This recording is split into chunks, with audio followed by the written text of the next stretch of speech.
possui documentação e as pessoas que conhecem esse ambiente geralmente já saíram da empresa. E muito dessas aplicações têm características próprias de bibliotecas que já não são mais suportadas.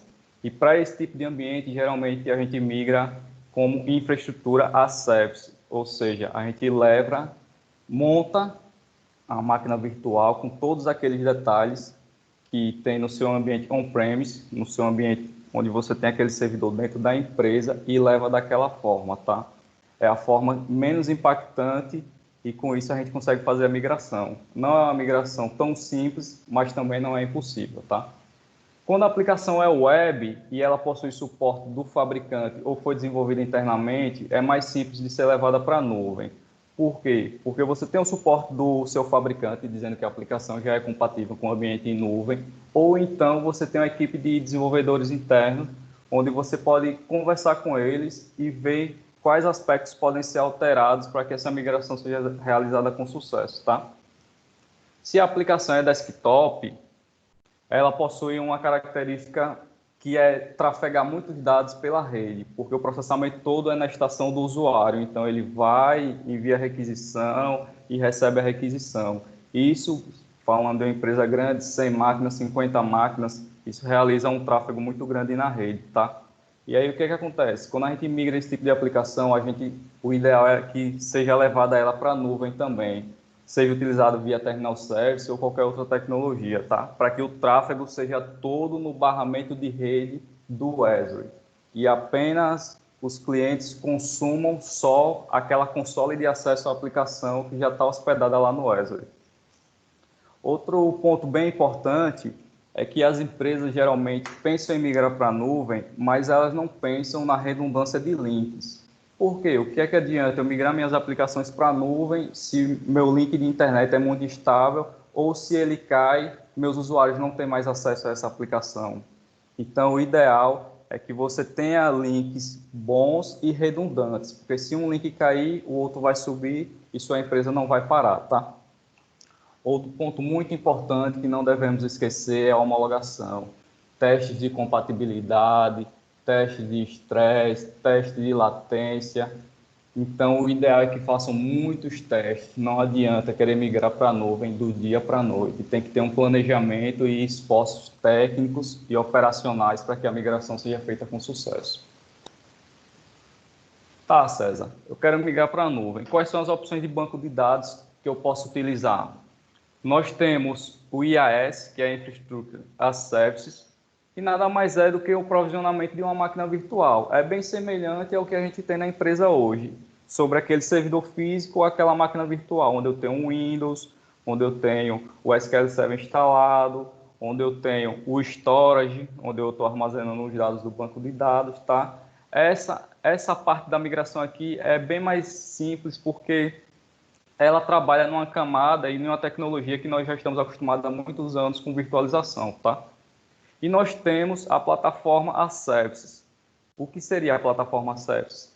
É eu provisionar ou alocar um banco de dados chamado produção e eu pagar por banco de dados e utilizar esse banco de dados.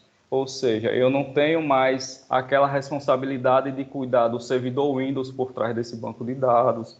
Eu não tenho mais a preocupação de saber se meu storage tem disco suficiente para o crescimento desse banco de dados. Eu não tenho mais que me preocupar se a rede está atendendo o tráfego dessas informações. É tudo responsabilidade da Microsoft, tá? Minha responsabilidade é só com os dados que eu estou armazenando dentro desse banco. E aí, de um modo geral, para falar em banco de dados, é bom a gente falar sobre a arquitetura do Azure ou da maioria dos players de nuvem que existem no mercado, tá? Todos seguem esse modelo. No modelo tradicional, que é a infraestrutura local, todos nós de TIs cuidamos dos aplicativos, dos dados, dos middleware, sistema operacional, virtualização, servidores, armazenamento, redes. Tudo isso é responsabilidade da equipe de TI, tá? Quando a gente migra para a nuvem e vai para um modelo de IaaS, que é a infraestrutura as services, a Microsoft é responsável por cuidar da rede, armazenamento, servidores e virtualização, tá? O que nós vamos cuidar é sistema operacional, atualizar, adicionar discos que precisem, de aplicações middle, dos dados que são armazenados nesse banco de dados e das aplicações, tá? Toda aquela parte de data center, servidores, sala-cofre, comunicação, tudo é gerenciado e responsabilidade da Microsoft, tá? Quando a gente muda para um modelo de plataforma as services, ou plataforma como serviço, nossa responsabilidade só é pelas aplicações e pelos dados, tá? Todas as outras características, como middle, sistema operacional, virtualização, servidores, armazenamento em rede, é a Microsoft que cuida para a gente, tá? E nós temos outro modelo que, na realidade, é o Software as Service, que não é para banco de dados. Isso aqui é um Office 365, que a gente consome o serviço de e-mail, mas a gente não gerencia, a gente não cuida dos armazenamentos de e-mail, a gente não tem o servidor físico de e-mail, então é tudo responsabilidade da Microsoft. Então você tem, como exemplo, Office 365 ou um RP. E aí temos alguns cenários que nós podemos utilizar, tá? E aí um dos cenários mais simples que eu vejo diariamente é o quê? Eu tenho o meu servidor de banco de dados local dentro da empresa, tá? E eu quero uma contingência, porque se meu data center parar, tiver uma catástrofe ou tiver algum problema elétrico que dure mais de 24 horas, eu não posso ter a minha empresa parada. Então, o que é que eu faço? Eu tenho o meu ambiente local replicando para um banco de dados na nuvem. E com isso, se esse banco vier a falhar nesse ambiente local, eu promovo esse ambiente da nuvem e continuo utilizando minhas aplicações e meus usuários não vão ter problema, tá? Minha operação vai continuar. Outro ponto que nós podemos levantar de cenário, já 100% na nuvem, é eu tenho um banco de dados como serviço, plataforma as services, tá? Eu tenho um banco de dados aqui que está recebendo todos os meus dados diariamente e aí eu crio uma contingência desse ambiente, porque a gente sabe que se eu provisionar ou criar um banco de dados no data center da Microsoft no Brasil, não significa que eu estou 100% seguro. Por quê? Porque um data center pode falhar, pode ter algum problema com as enchentes que nós tivemos há algum tempo, que alguns data centers de algumas empresas pararam. Então, com isso, a boa prática de levar um ambiente para a nuvem é que você tenha várias zonas de disponibilidade. E o que é isso? Você tem um banco de dados, por exemplo, no Brasil, em um data center no Brasil, e um segundo banco de dados sendo réplica desse banco aqui nos Estados Unidos, porque se o data center do Brasil falhar, minhas aplicações vão mover as conexões para o banco dos Estados Unidos e assim minha operação não para, tá? Então é uma boa prática que a gente, quando cria um ambiente de banco de dados ou qualquer que seja no Azure ou AWS, que a gente tenha mais de uma zona de disponibilidade, uma replicação do que eu tenho no Brasil ou em qualquer outro país para outro data center, tá? Nesse exemplo aqui, eu tenho três réplicas de leitura, porque eu quero garantir que, se o primário falhar, o secundário vai assumir e os outros dois eu vou fazer um balanceamento de leitura, tá? Porque muitos ambientes de BI são segmentados internamente em vários servidores. Quando a gente chega na nuvem e cria um ambiente como plataforma service, ou seja, o consumo da base de dados, a gente pode chegar e nessa mesma contingência replicada para os Estados Unidos, como eu dei o exemplo, fazer a leitura. Tirando a carga de leitura do meu primário, eu vou fazer um balanceamento. Tanto essa base secundária aqui, que está nos Estados Unidos, pode servir por segurança, caso o meu data center falhe no Brasil, como enquanto ela estiver parada, eu posso utilizar para fazer uma extração de dados, um relatório ou qualquer coisa do tipo. Assim, tanto o ambiente não fica ocioso, como eu não sobrecarrego o meu ambiente principal com leitura, tá? Um exemplo disso é aqui com o Postgre. Eu tenho o master, onde eu tenho todos os meus dados armazenados aqui das aplicações. Eu tenho duas réplicas e eu tenho o Power BI, que nada mais é do que uma ferramenta de BI fazendo extração de relatório. Enquanto eu tenho dois bancos de dados aqui como alta disponibilidade de segurança em caso de falha do master, ao mesmo tempo eu posso fazer a leitura dele, tirando a carga pesada de leitura do principal, fazendo escrita aqui e leitura aqui, tá? E aí, tá, César, quais são os tipos de provisionamento de SQL Server? Quais são os tipos de serviços que eu posso estar pensando antes de migrar? Nós temos a infraestrutura as services, que nada mais é do que eu criar uma máquina virtual, instalar o SQL Server, atualizar essa máquina, aplicar Service Pack, migrar meus bancos e disponibilizar ela para minhas aplicações utilizarem, tá? Ou eu posso também, com a infraestrutura Services, já pegar uma máquina virtual com SQL Server instalado e licenciado, tá? Tem essas duas opções. Ou você leva a sua licença que está local para a nuvem, tá? Ou então você já pega e provisiona ou utiliza essa máquina virtual lá de template da Microsoft que você pode escolher com diversas configurações lá, tá? E edições, tanto standard como enterprise do SQL Server, e utilizar essa máquina já pronta. E aí é só migrar os dados e conectar minhas aplicações. Eu não tenho que instalar SQL Server, nada do tipo. E nem licenciar, porque a licença já está embutida nessa máquina virtual com o SQL Server, tá? Então eu tenho as duas opções, levar minha licença ou provisionar uma máquina virtual licenciada com SQL Server, tá? E eu tenho a plataforma Service, que é o provisionamento do serviço de banco de dados, ou seja, eu vou utilizar aquele banco de dados sem a preocupação de ter uma infraestrutura por trás, porque é responsabilidade da Microsoft, tá? Não preciso me preocupar em aplicar Service Pack no banco, não preciso me preocupar em estar atualizando, porque isso tudo a Microsoft faz para você, tá? E nós temos um novo modelo que foi lançado há pouco tempo, que é a instância gerenciada. O que é a instância gerenciada? Para quem já está acostumado com SQL Server, quando você conecta nele, você vê lá o SQL Server, você vê lá o agent, você vê todas aquelas configurações tradicionais, só que agora na nuvem. Você apenas não tem a gerência do sistema operacional e nem o esforço de administrar esse sistema operacional mais. Ele te entrega o SQL Server puro, sem o sistema operacional, tá? Que isso é encapsulado e gerenciado pela Microsoft. Quando você conecta aqui, você tem apenas o produto SQL Server para ser utilizado, tá? E nisso você vai ter os jobs, porque na plataforma Service você não tem a configuração do SQL Server Agent.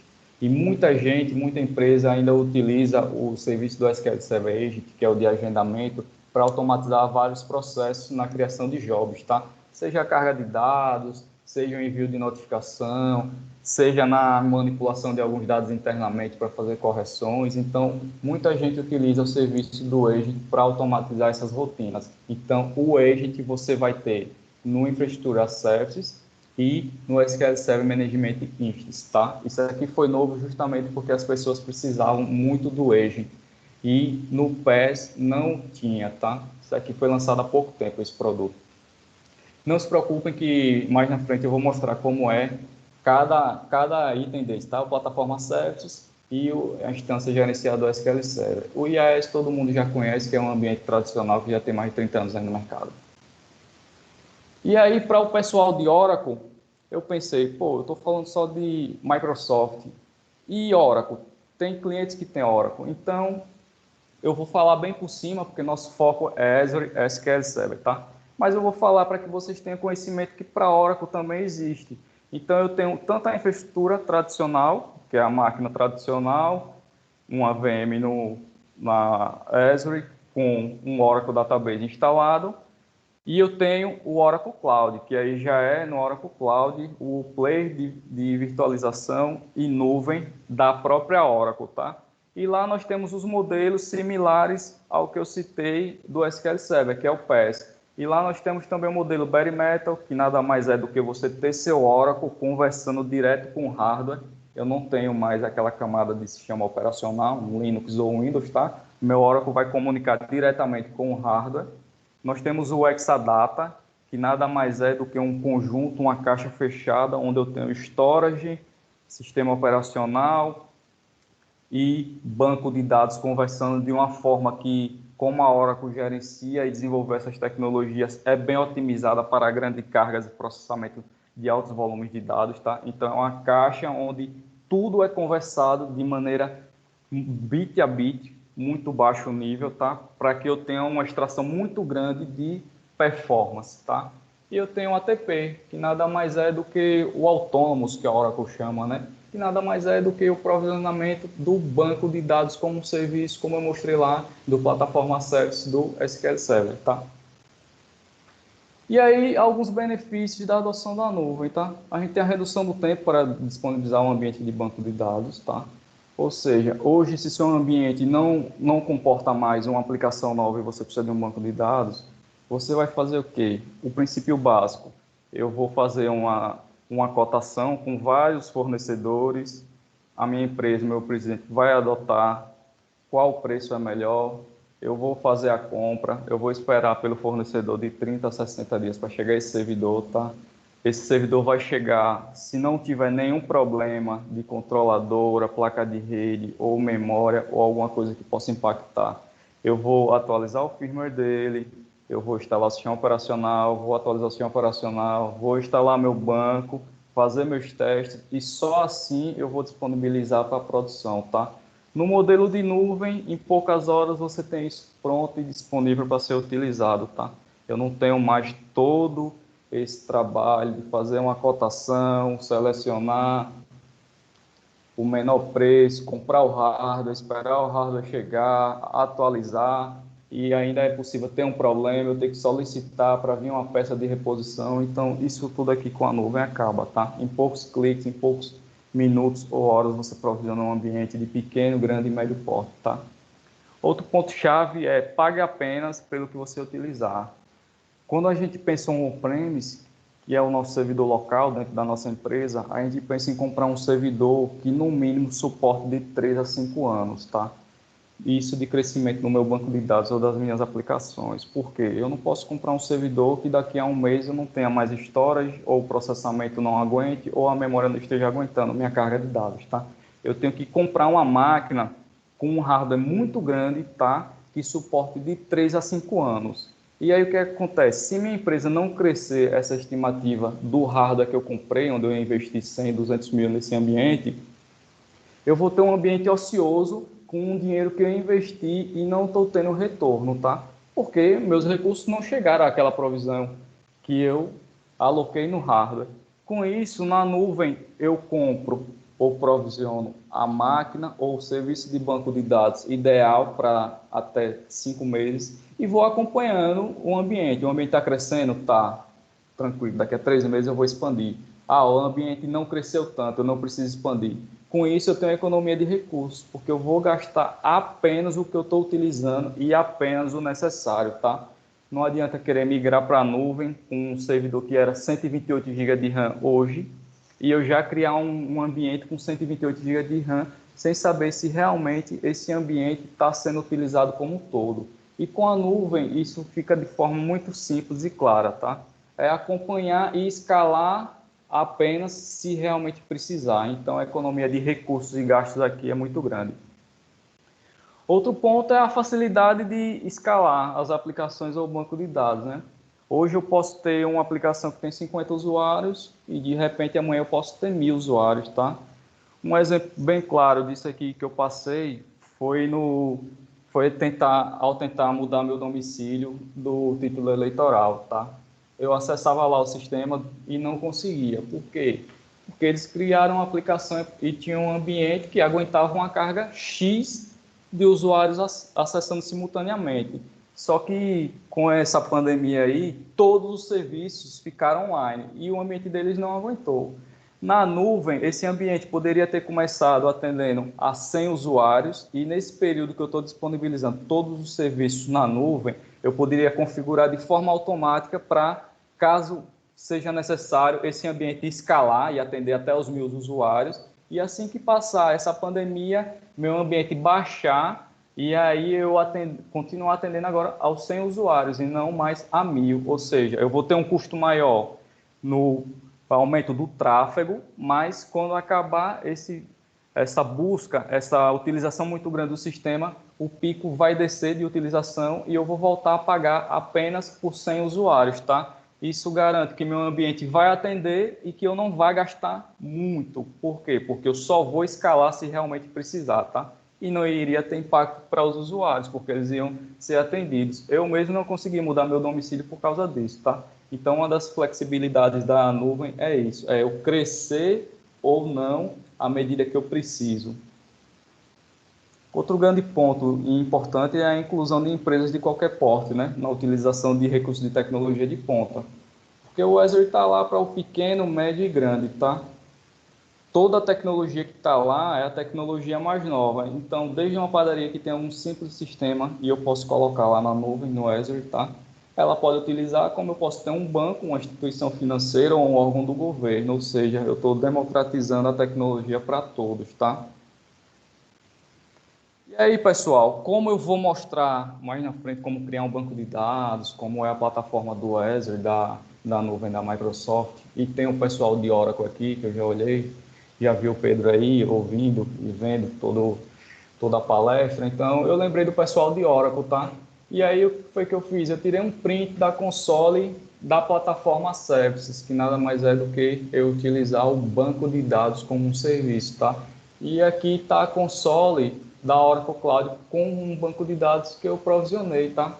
Então, de forma simples, eu tenho um banco aqui como serviço. Quem sabe nas próximas palestras eu possa falar um pouquinho mais. Então, eu tirei um print para poder quem é de Oracle ter noção que também nós temos o Oracle Autonomous Database, que nada mais é do que a plataforma de serviço de bancos de dados, tá? Você não tem a infraestrutura para cuidar do sistema operacional, do servidor, nada disso. Isso é responsabilidade da Oracle.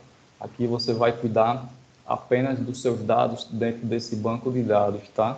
Lembrando que nós temos clientes grandes com Oracle usando o Azure, tá? Não são bases pequenas, são bases de 2 teras no mínimo, tá? Com uma contingência, uma fica no Brasil, outra nos Estados Unidos, tá? Funcionando muito bem e com economia de recursos, porque quando esses servidores Oracle estavam locais na empresa, nós fizemos um planejamento e migramos com uma configuração bem menor, que está atendendo 100% com um custo operacional bem menor do que o meu servidor dentro da empresa, porque a máquina era 3 vezes maior do que o que a gente está utilizando na nuvem hoje, tá? É aquilo que eu falei. O servidor que está dentro da empresa foi comprado para atender 3 a 5 anos, mas o ambiente não cresceu essa escala toda que o hardware oferece, e na nuvem nós criamos uma escala ideal de utilização, para nem alavancar muito o custo e nem baixar a performance do banco, tá? E aí, falando de Autonomous Database, nós temos também a console aqui de performance, tá? Eu vou mostrar isso aqui no Azure também, de um SQL Database também, tá? Então, aqui nós temos toda a parte de CPU, escrita, leitura, o que está sendo utilizado, quantas transações estão em execução, tá? E aqui é só para o pessoal de Oracle ficar curioso e saber que também tem o Autonomous Database, tá? No Autonomous Database também nós temos o SQL Developers, que nada mais é do que a IDE ou software de desenvolvimento que nós já estamos acostumados para quem trabalha com banco de dados, tá? Nós temos ela web também.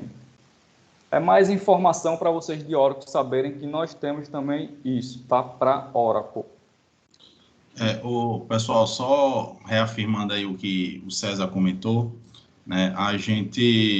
Esses webcasts, a gente tem que escolher um tema, como nesse aqui a gente vai fazer uma demonstração, então você não pode fazer demonstração de várias soluções, senão estica muito, né? Falando aí novamente, então nós temos cases também de Oracle no Azure, né? Então, com Oracle ainda não existe uma solução PaaS, né? Plataforma de serviço no Azure para Oracle, mas existe um modelo de IaaS, um modelo tradicional, que é onde os nossos cases hoje já funcionam já, né? Então, vocês vão ter todos os outros benefícios de custo, uso por hora, né? O gerenciamento mais reduzido, sim, da máquina virtual, da solução como um todo de redes, né? Mas hoje o modelo com Oracle, que a ITP pode ajudar vocês, é no modelo IaaS, né? Não vai rodar o seu Linux, o seu Windows, que for. Então, vamos instalar o Oracle, configurar e ajustar ele para a sua aplicação, sendo ele web, sendo desktop, o modelo que for, tá? Pode seguir, César. Tá, tranquilo, Felipe. E aí, para não ficar só em teoria, eu vou mostrar um pouco da console, tá? Vou criar um banco de dados e vou mostrar algumas coisas para ficar de forma mais didática, tá? Vocês estão vendo minha tela aqui já do Azure, né?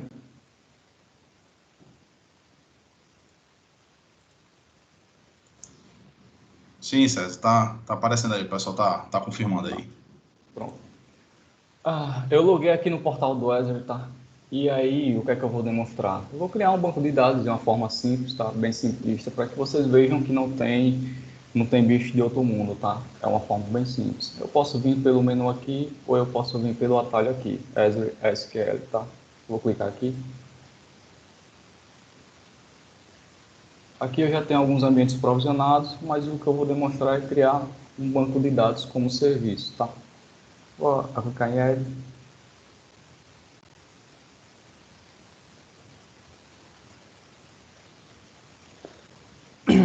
Aqui tem os tipos que eu falei, tá? Plataforma como serviço, o banco de dados, onde eu vou utilizar.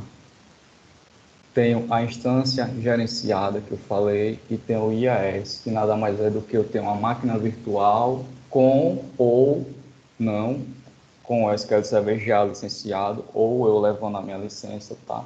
Então não se preocupe que eu vou falar isso com mais detalhes aqui, tá? Vou criar uma base simples, single instance, create.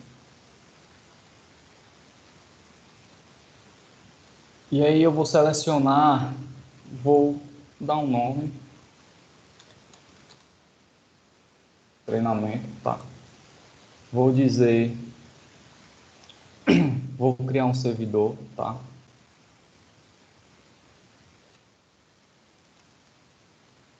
Porque por mais que eu tenha um serviço como plataforma, eu tenho que ter um servidor alocado para esse serviço de banco de dados, tá?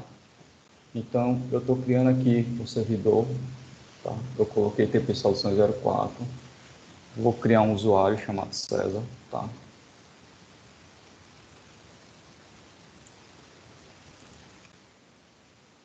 Vou colocar uma senha, tá? E aqui eu digo qual é o local ou qual a região que eu vou alocar essa base. Brasil, Estados Unidos, Europa, onde for, tá? Eu vou deixar o US mesmo. Ok.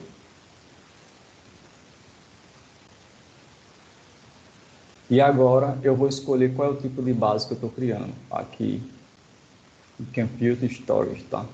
Vou em Configure Database.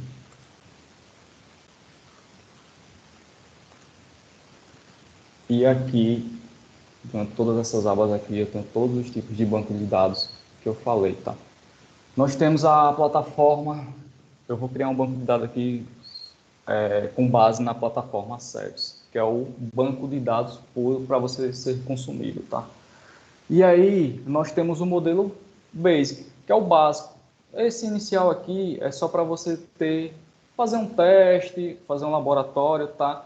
É tanto que a limitação dele é um banco que de no máximo 2 GB, tá? E outra informação interessante é que quando você está trabalhando com um banco de dados como plataforma SEPS, serviço de banco de dados, a Microsoft trabalha com a unidade chamada DTUs, tá? Se eu for utilizar um banco de dados como serviço, eu tenho que levar em consideração essa unidade. O que é DTU? DTU é uma unidade que a Microsoft criou, fazendo teste de benchmark, ou seja, de performance, tá? De hardware, memória e processador e disco, onde ela chegou a um cálculo que, para esse banco de dados aqui, ela me garante que 5 DTUs, tá, equivale a 5 transações por segundo no meu banco. Então, no máximo, para esse banco como serviço básico, eu vou ter 5 transações por segundo, tá? Então, no ambiente empresarial, com muitos usuários e muitas sessões, 5 transações por segundo não é ideal. Então, esse tipo de banco de dados aqui é para você testar. É tanto que o custo dele é bem baixo, tá? Se a gente partir para um modelo standard aqui, a coisa já muda, tá? Eu posso ter um banco agora até 250 GB, tá? E posso ter até 3.000 DTUs, tá? Então, a escala desse banco de dados é para aplicações maiores, tá? Então, olhando o seu ambiente, olhando os contadores internos, é que a gente vai chegar a um valor ideal da quantidade de DTUs que nós devemos alocar na migração do seu ambiente, tá? Então, para conhecimento, DTU é a unidade de transações por segundo, tá? Então, na standard, nosso banco pode crescer até 250 GB, nós podemos alocar até 3.000 DTUs, tá? 3.000 transações por segundo. Já na parte do Premium, a unidade é ainda maior, tá? Nós podemos ter até 1 tera de armazenamento, tá? Seu banco vai crescer até 1 tera e nós podemos ter até 4.000 transações por segundo, tá? Ou seja, 4.000 DTUs. Outra opção interessante que a Premium oferece é o Read Scale Up. O que é o Read Scale Up? É nada mais do que eu criar uma réplica desse ambiente, como eu falei e demonstrei nos slides anteriores, tá? Que é eu ter uma réplica para leitura, para eu poder fazer um balanceamento. Eu quero que no meu banco principal tenha escrita e que meus relatórios não sobrecarreguem meu banco principal. Então, a leitura vai ser nesse ambiente de leitura, ou seja, meu ambiente de contingência, meu ambiente de read-only, tá? Então, o Scale-up faz isso. Então, automaticamente ele vai lá, faz um clone dessa máquina e diz, essa máquina é 100% igual a outra, mas só permite leitura, tá?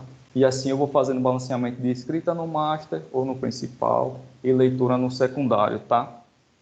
Outra coisa interessante sobre o Scale é que eu posso chegar e dizer, olha, meu ambiente empresarial de banco de dados que está no Brasil, tá? Eu quero que eu tenha uma cópia de leitura nos Estados Unidos, porque se meu data center do Brasil falhar, se tiver algum sinistro, se tiver algum problema muito sério em que esse data center fique fora, então eu vou promover minha réplica de leitura lá nos Estados Unidos para ser meu ambiente principal em poucos minutos ou em poucos segundos, tá?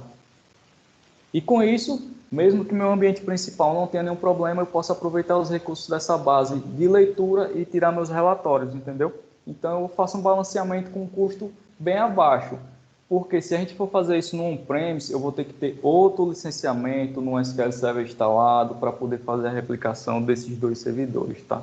Então na nuvem, de forma mais simples e com um custo bem mais atraente, a gente pode ter essa réplica em qualquer país, tá? Que tenha data center da Microsoft, fazendo essa replicação e leitura.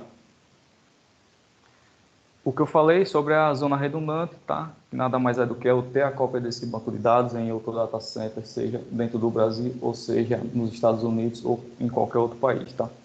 E aí nós vamos para outro tipo agora. Esse tipo aqui é um tipo novo, chamado SQL Server Hyperscale, tá? Ele está até aqui, mas ele começa aqui. E aí, qual é a medida de hardware ou de DTUs, de transações por segundo, que eu devo utilizar para adotar esse ambiente? Esse ambiente não trabalha mais com DTU, tá? Ele não trabalha com transações por segundo. Por quê? Porque esse ambiente agora não é mais um banco de dados que eu estou disponibilizando para você utilizar. Agora você tem o SQL Server por inteiro, sem o sistema operacional para você utilizar. Você não tem mais só uma base como serviço, você tem o SQL Server provisionado para você criar quantas bases você quiser, até o tamanho de 1 tera, tá? Como tem aqui. E com isso, a unidade que você tem que ter em mente para poder fazer a migração para esse tipo de ambiente é a quantidade de cores. Agora a gente trabalha com vCores, tá? A quantidade de cores, a quantidade de armazenamento que você pode utilizar, tá?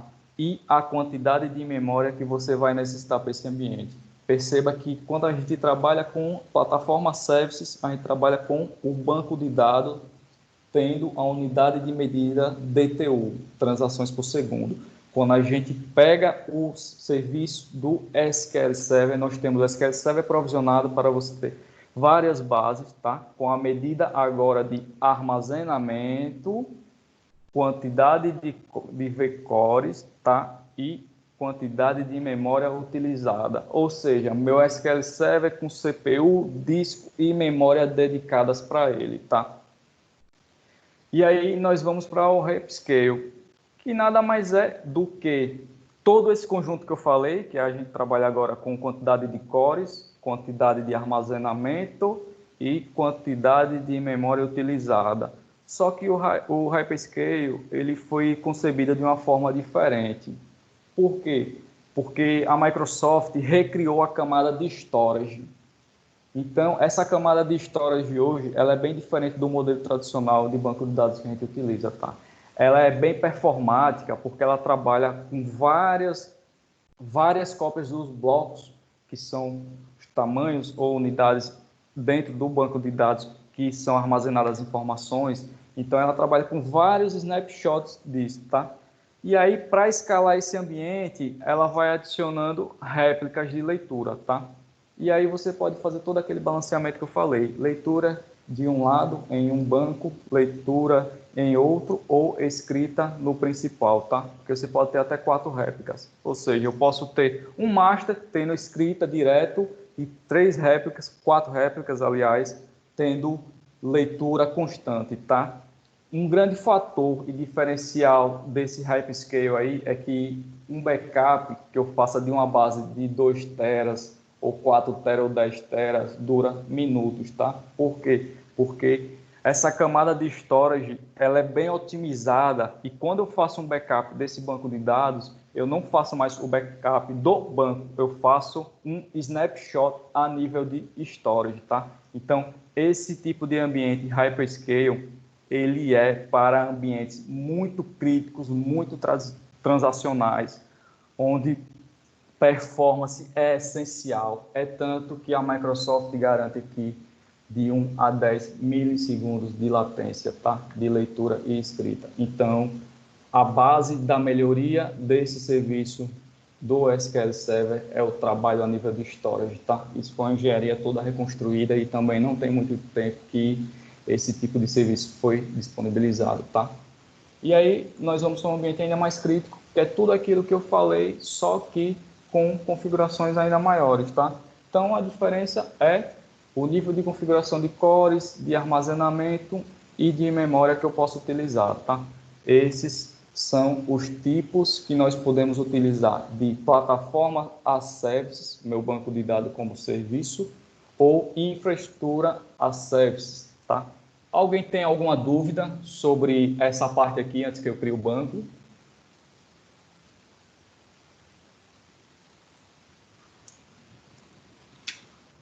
Acho que não, César. Pode seguir aí, Tá. a gente vai vendo aqui as dúvidas, eu vou te passando. Só um detalhe, pessoal, que eu esqueci de comentar no início. Quem tiver aí até o final, tá? A gente está acompanhando aí, quem está acompanhando o maior parte aí da apresentação, a gente vai fazer um sorteio aí de R$ 100 mensais para o Azure, tá? Então, durante 3 meses, pra vocês poderem testar parte de banco de dados ou outras soluções, né? VMs, tá? Então, a gente vai fazer esse sorteio aí, vai criar uma conta disponibilizar para vocês, que aí mensalmente, durante os 3 meses, vocês vão ter R$ 100 de crédito aí para fazer testes no Azure, tá? Lá, César. Continuando, vou escolher a camada básica, tá? É só para fazer um teste, até porque, a depender do tipo de configuração ou de plataforma service que eu vou utilizar, isso demora um pouco para poder provisionar e a Microsoft disponibilizar 100% para você, tá? Vou clicar em Apple e pronto. Eu mando o kit e ele vai criar minha base, tá? Como isso demora alguns minutos e nós temos um tempo curto para não tomar o tempo de vocês, tá? Eu já criei a base, então aqui só foi alguns aspectos básicos de como você criar sua base, tá? Então vou mostrar agora alguns ambientes já prontos para que vocês possam ter noção de como é a configuração, de como é a cara dele, para quem nunca viu, tá? Então, eu tenho um ambiente provisionado aqui, tá? Eu tenho o ITP Soluções 01. Se você olhar aqui, ele é um SQL Server Instance gerenciada, que é aquele serviço que eu te falei, que é a alocação do SQL Server com SQL Server Agent, onde a unidade de medida dele é vCPUs com memória e quantidade de armazenamento, tá? Então, para vocês verem a cara dele, eu vou mostrar aqui, tá? Vocês estão vendo bem a tela aí do Management Studio, né? Ô, César, eu acho que podia aumentar só um pouquinho a fonte, só um pouquinho Tá. mais. Melhorou? Pronto, tá melhor agora. Melhor. Então, Aqui eu tenho o ITP Soluções 01, tá? Esse ambiente é um ambiente de instância gerenciada, tá? A instância gerenciada é 99,9% igual a o que você vê, acessa, configura e desenvolve no seu SQL Server dentro da sua empresa, tá? É tanto que aqui é o Management Studio, para quem não conhece ou alguém que esteja no webcast, seja gestor, aqui é uma ferramenta onde nós utilizamos para desenvolver e administrar dentro do SQL Server, tá? Então, na instância gerenciada, vocês podem ver que não tem nada de novo, tá? É 100, eu não vou dizer 100%, mas 99,9% igual ao ambiente que nós temos utilizado dentro da empresa, tá? Nós temos o banco de dados, temos a parte de security, logins, auditoria, temos a parte de replicação, temos a parte dos jobs, tá? Aquilo que eu falei, como plataforma service, meu banco de dados como serviço, eu não tenho o serviço do SQL Server Agent. Então, a comunidade reclamou que nós não tínhamos isso e nós precisávamos automatizar muita coisa a nível de job. Então, a Microsoft foi e criou e disponibilizou esse tipo de serviço do SQL Server agora, que é a instância gerenciada. Eu tenho o meu SQL Server 100% dedicado, com aquelas medidas que eu falei, de memória, CPU e disco para o SQL Server, mas eu não tenho o sistema operacional. Eu não tenho mais que cuidar do Windows, eu não tenho mais que cuidar da minha máquina física, eu não tenho que aplicar patch, eu não tenho que atualizar meu Windows, eu não tenho que migrar de versão, nada. A Microsoft faz isso tudo para você, tá? Você vai gerenciar apenas o serviço do SQL Server como um todo, da mesma forma que você gerencia na sua empresa sem a camada de sistema operacional, tá? E falando agora de banco de dados como serviço. Eu criei um banco de dados aqui como serviço chamado ITP Soluções 02, tá? Vou clicar nele.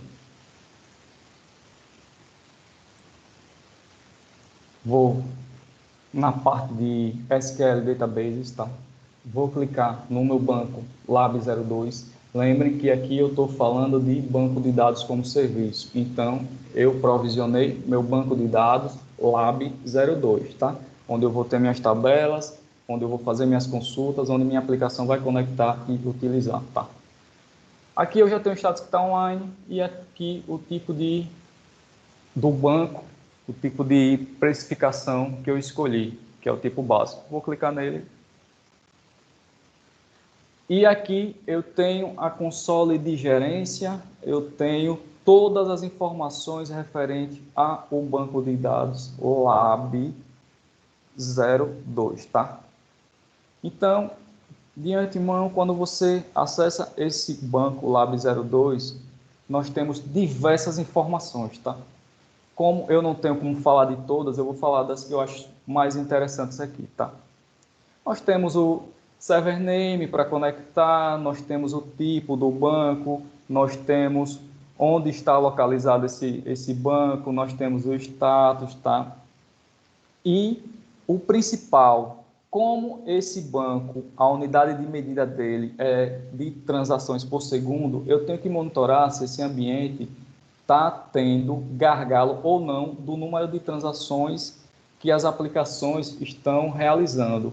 Porque se esse ambiente estiver topando em 100% durante muito tempo, é sinal que o nível básico de precificação não está atendendo mais, tá? Então, eu tenho que fazer upgrade. Então, com isso, nós temos o gráfico de performance aqui de quantas transações por segundo está ocorrendo no meu ambiente. Como esse ambiente está parado, é só um laboratório para mostrar a vocês a console de gerência desse banco de dados, então eu não estou tendo nenhum tráfego aqui, tá? Aqui nós temos a parte de armazenamento, quanto de espaço que meu banco de dados está consumindo atualmente, tá? Lembrando que o máximo é 2 GB. E aí nós vamos agora para a parte de funcionalidades. Essa parte é bem interessante, tá? Por quê? Porque muitas dessas funcionalidades que nós temos na plataforma Service, a plataforma como serviço, nós só temos na edição Enterprise do SQL Server. Como nós sabemos, é uma edição que o valor não é barato e que geralmente o licenciamento que nós temos dentro da empresa é a edição Standard Edition, tá? Então, quando você utiliza a plataforma Services, você tem todas essas funcionalidades aqui disponíveis sem custo adicional. Já está tudo incluído no custo da alocação da minha base, tá? Então, nós temos o TDE, que nada mais é do que a encriptação dos meus arquivos de banco de dados, onde as informações estão sendo salvas, tá? A encriptação dos backups que estão sendo gerados, tá? E isso aqui é bem legal porque já atende um requisito da LGPD, tá? Que é a encriptação dos backups e dos arquivos do banco de dados, tá? Então, usando plataforma Service, a gente já tem uma preocupação a menos com um requisito da LGPD, que nada mais é do que a criptografia dos meus data files, dos meus arquivos, onde os bancos de dados estão sendo salvos, tá? E dos meus backups dos bancos, tudo criptografado, tá? Falando de LGPD ainda, nós temos outra funcionalidade bem interessante, que é o Discovery e classificação de vulnerabilidade, tá? O que é que esse recurso faz? Ele vai verificar, varrer a minha base e ver se tem algum requisito de segurança que essa base não está atendendo, tá? E, além desse requisito de segurança, ele vai classificar algumas informações ou algumas colunas que são sensíveis a nível de LGPD.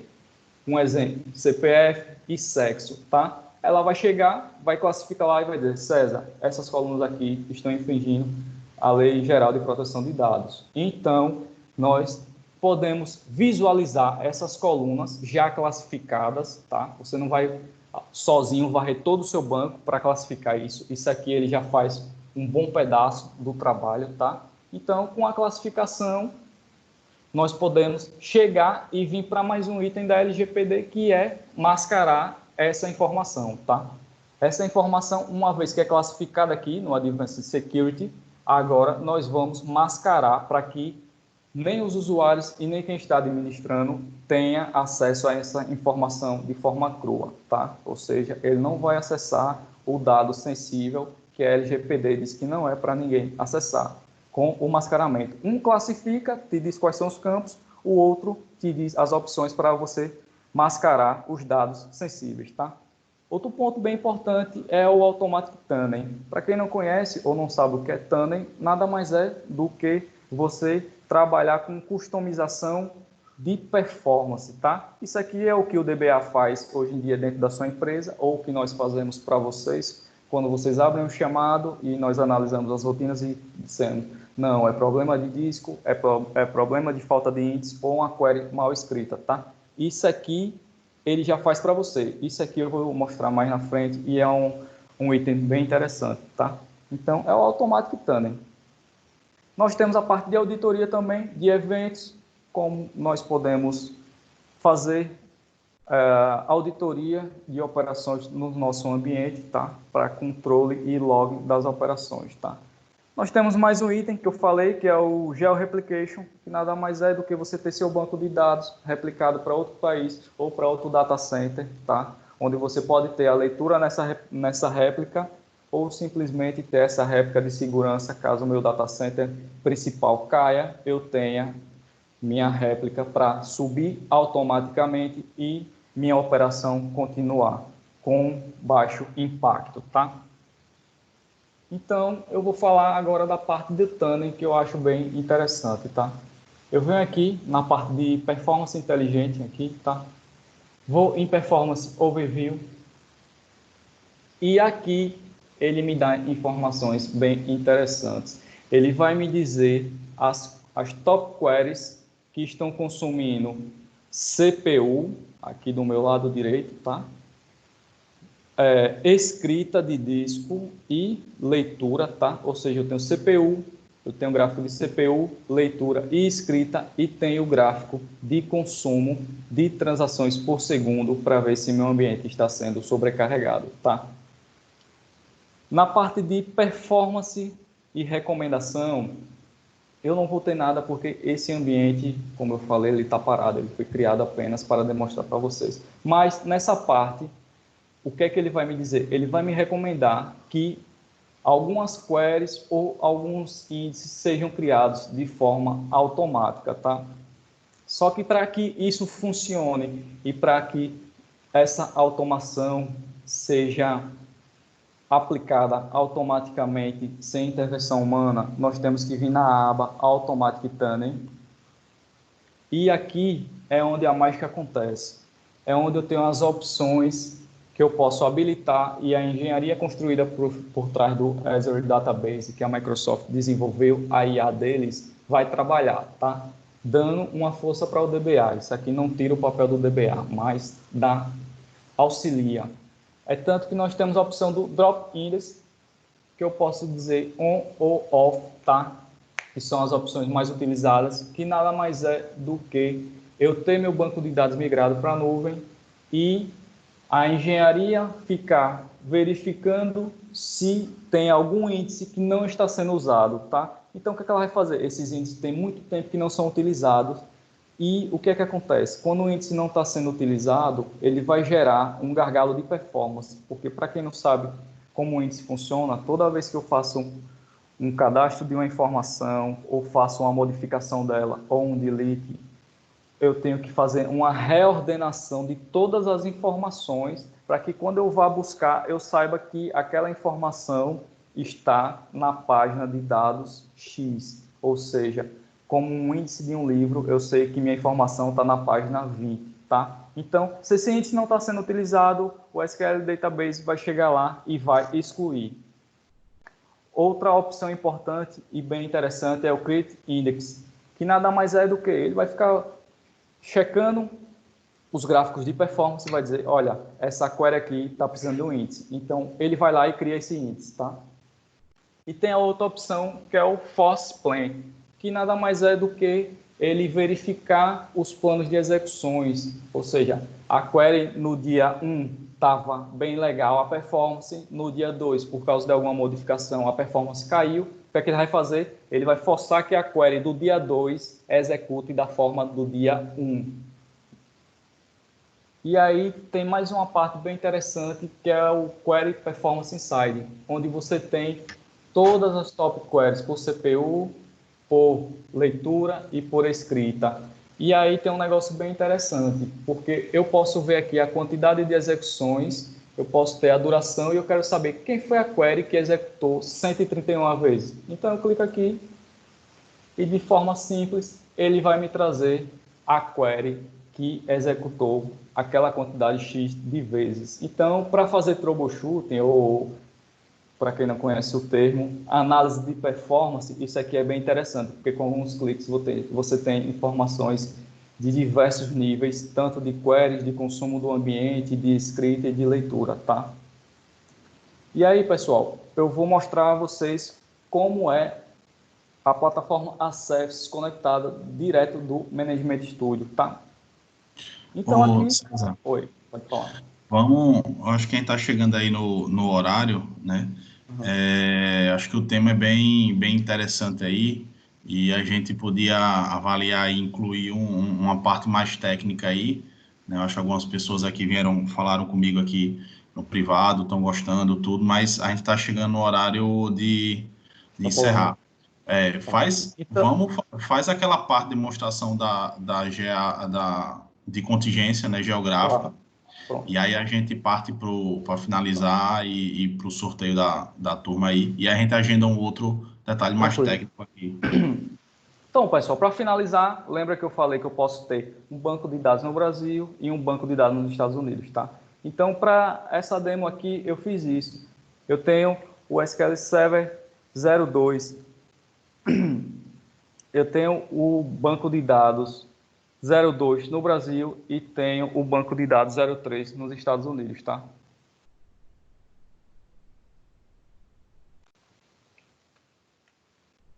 E aí, o que é que eu vou fazer? Eu vou simular um cenário onde você tem uma base no Brasil e nos Estados Unidos replicando, tá? E aí, o que é que eu vou fazer? Eu estou conectado aqui no banco de dados TP Soluções 02, que está no Brasil aqui, tá? Eu vou criar uma tabela simples,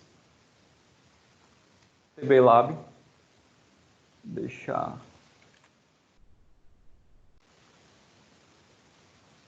Deixa eu conectar no banco 02.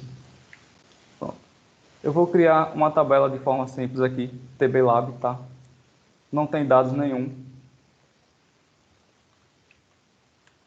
Vou conectar no meu banco 02 que está nos Estados Unidos, tá?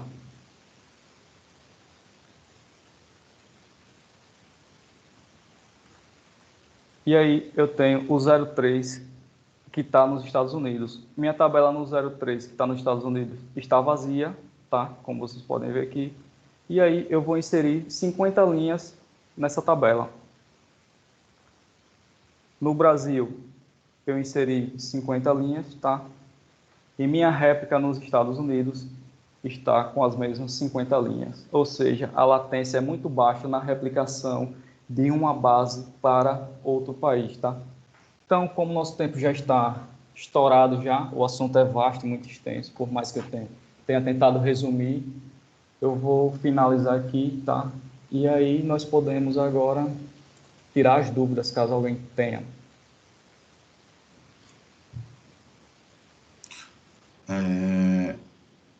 A Ivna César, ela perguntou sobre a parte de encriptação no Oracle, né? Tá. Se tem isso nativo, como seria? Na plataforma Services, Ela perguntou como geral aqui, né?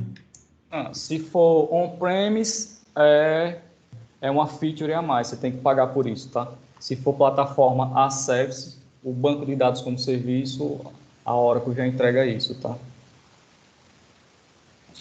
Isso no Oracle Cloud, né? Isso na Oracle Cloud. Porque a plataforma, o serviço de banco de dados Oracle como serviço a Oracle oferece, né? Se for na infraestrutura, aí é uma feature à parte, né? É uma funcionalidade paga à parte. Tá. Mais alguma dúvida, pessoal?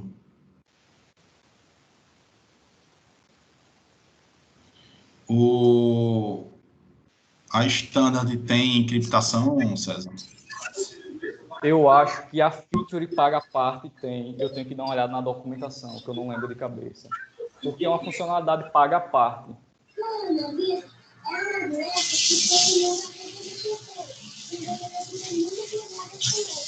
Mas eu vou ficar devendo, mas eu dou uma olhada na documentação e passo para o Jé.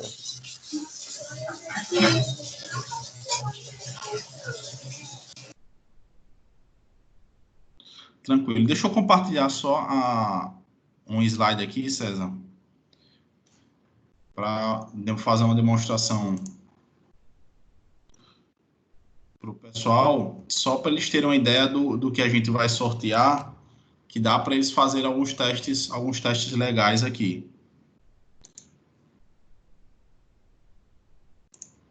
Tranquilo, Felipe, pode seguir. Então, pessoal, só para vocês terem uma ideia de consumo aqui, né? Eu coloquei três ambientes aqui de exemplo, tá? O primeiro, um banco de dados, SQL, né? Aqui a estimativa é com o banco usando em DTUs, que o César explicou, seriam de 200 DTUs, tá? Estimado. E uma máquina Windows e uma máquina Linux. Nessas máquinas Windows e Linux, né, a gente pode fazer a instalação dos softwares, né, que, como vocês fazem no ambiente data center local de vocês, no on-premise, tá? Eu quero levar meu Oracle para a nuvem. Então, vai provisionar uma VM Linux, né, e configurar o seu banco de dados lá na nuvem, tá? Lembrando que aqui é somente a VM, tá? Processamento, memória. No caso de Windows, está incluso o licenciamento do SO, mas os softwares que estiverem instalados nessas VMs, e aí vocês vão tratar como se fosse um premise. Eu tenho o meu Oracle, então vocês vão licenciar aqui seu Oracle para 2 cores, né? Vou levar o meu TOTS numa VM Windows, então vocês vão licenciar com base no usuário, processador, então como for cada aplicação, tá bom? Eu vou compartilhar aqui para a gente fazer o sorteio e finalizar, tá bom, pessoal?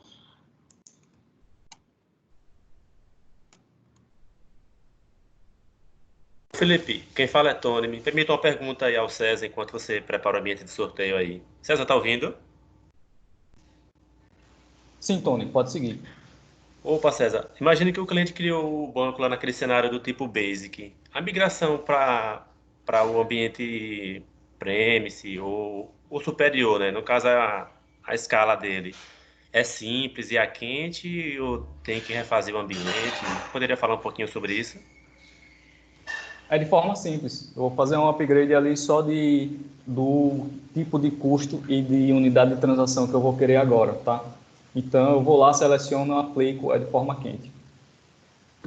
Ah, legal. Então o cliente nem sente a parada do banco. Quer dizer, não para o Não. banco, na verdade. A única parada que o cliente vai sentir é quando a Microsoft notificar via e-mail que vai ter uma manutenção naquela zona de disponibilidade onde o seu banco está alocado. Por isso que é importante que você tenha esse banco replicado para mais uma zona de disponibilidade, entendeu?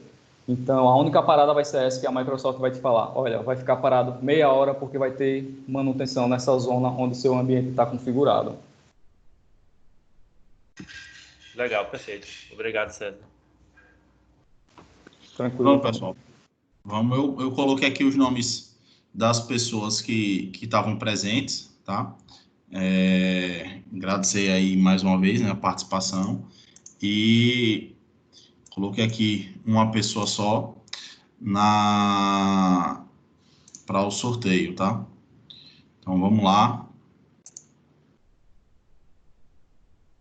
Opa, o Eric Vieira. Parabéns, Eric. O Eric, se puder colocar lá, eu não sei se eu não consigo acompanhar se todos fizeram o pré-cadastramento lá no site. Então, Eric, se puder colocar o seu e-mail aí no chat, né? Ou, ou mandar aí para a gente fala e manda para você os acessos do Azure, tá bom? Parabéns aí, Eric. Só mais alguma dúvida? Felipe, deixa só eu finalizar aqui mostrando uma tela rapidinho aqui, tá? Tá.